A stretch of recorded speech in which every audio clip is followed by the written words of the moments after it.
Assalamu alaikum. My name is Isha Zia, roll number 9836. The topic of my presentation is Frost diagram. Here, first of all, we're going to know about who discovered the Frost diagram. And the Frost diagram is named after Arthur Edward Frost, who originally created it as a way to show both free energy and oxidation potential data conventionally in a 1951 paper.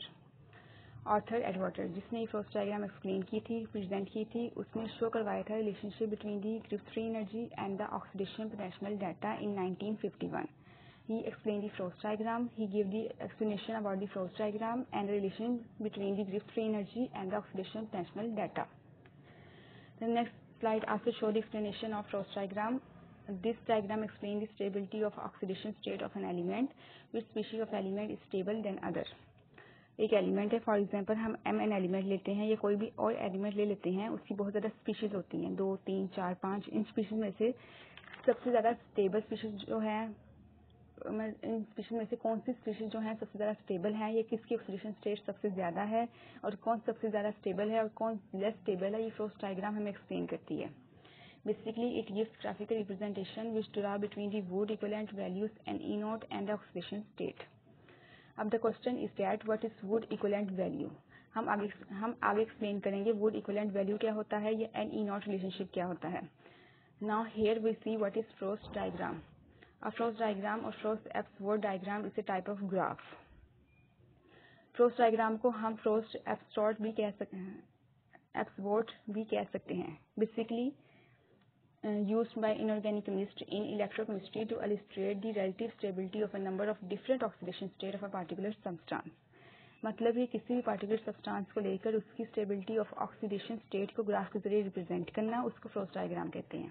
Basically इसको एक inorganic chemist ने electrochemistry में introduce करवाया था, जिसने relative stability of A number of different oxidation state of a particular substance को एक graph के जरिए रिप्रेजेंट किया था with the relationship between the Griffith free energy and the wood equivalent.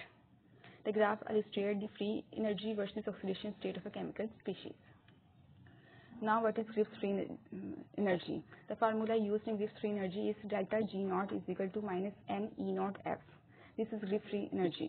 Product of number of electrons transferred in the relation, standard reduction potential and Faraday constant. हम Gibbs free energy में product of number of electron transfer हो सकते हैं reaction में वो लेते हैं, standard reduction potential को यूज़ करते हैं, फ्राइडे कांस्टेंट को यूज़ करते हैं. The next slide also show the Gibbs free energy. Delta G is Gibbs free energy. N is a number of electron transfer in the reaction. N जो number of electrons है जो reaction में transfer हो सकते हैं. E naught is a standard reduction potential. E naught जो है वो स्टैंडर्ड रिडक्शन पोटेंशियल को शो करता है. And F is a Faraday constant. The value of F is equal to 96,485 joule per volt mole है. Product of N and E naught is known as volt equivalent. जिसके product को volt equivalent कहते हैं. Basically हम लोग frost diagram में study ही इस चीज़ को कर रहे हैं ना कि जिसने this is the relationship between the number of equivalent and the state oxidation. Now for better explanation, this is example of MN element. ये एक एमएन एलिमेंट की एग्जांपल है जिसकी डिफरेंट स्पीशीज होती हैं, जो कि हम फ्रोस्ट डायग्राम से स्टेबिलिटी ऑफ ऑक्सीडेशन स्टेट का पता करने के लिए यूज़ करते हैं. सबसे पहले लो स्पीशीज़ को देखेंगे कि लो स्पीशीज़ में मोस्ट स्टेबल कौन सी वाली हैं. इस ग्राफ में हम लोग देख सकते हैं कि Mn2+ एक ऐसी स्पीशीज़ है जो कि बहुत ज़्यादा स्टेबल है, लेकिन उसकी ऑक्सीडेशन स्टेट और वुड ऑफ इक्विवेलेंट की जो वैल्यू है दोनों की दोनों लो हैं.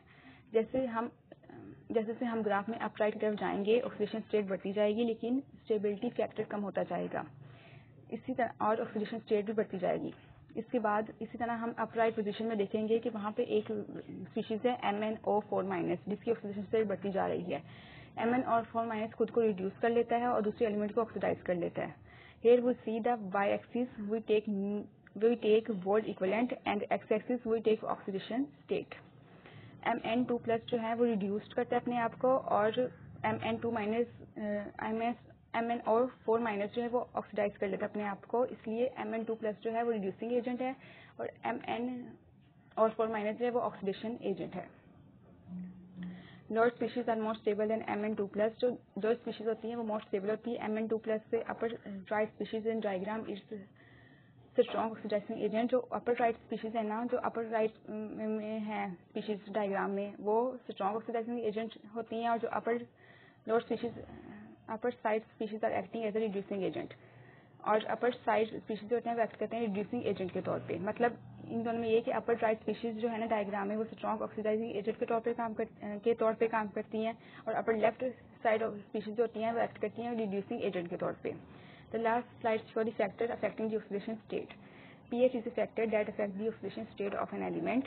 pH एक ऐसा फैक्टर है जो ऑक्सीडेशन स्टेट ऑफ एलिमेंट को अफेक्ट कर सकता है। For example Mn2+ which exerts only acidic medium. मतलब Mn2+ वहाँ एक्सर्ट करेगा जहाँ पे pH की जो वैल्यू होगी वो <7 होगी।